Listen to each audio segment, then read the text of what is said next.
Personal influences for me really it's kind of threefold, and that's my father's for my value system, I think my brother for my friendship, and Bob Mello for a mentorship for the last 30 years of my life. I had a relationship with a colonel who later became a general by the name of Bob Boyd, who had a major influence on how I operated.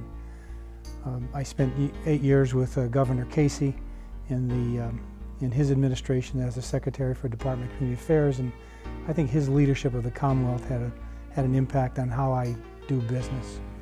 And at the college, I guess the influences of the college are the people I worked with. I'm just a dynamic group of people that made it easy to operate that college.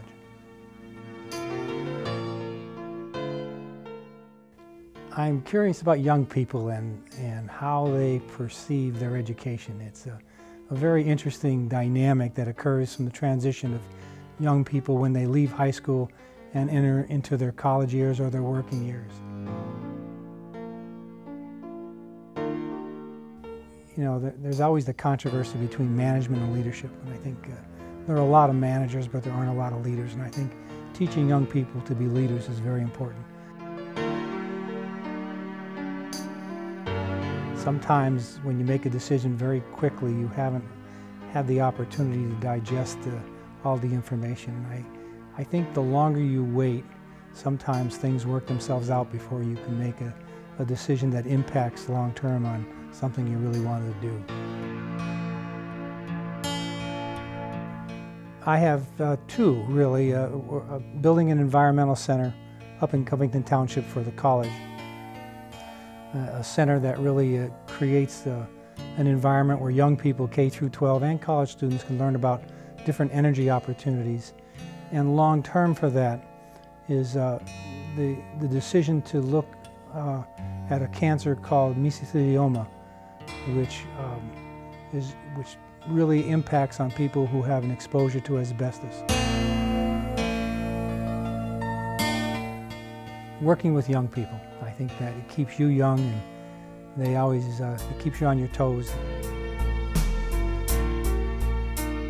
I had the opportunity throughout my life to be involved with sports. I coached football off and on, and basketball, and if I didn't take this path, I would have liked to have been a football coach.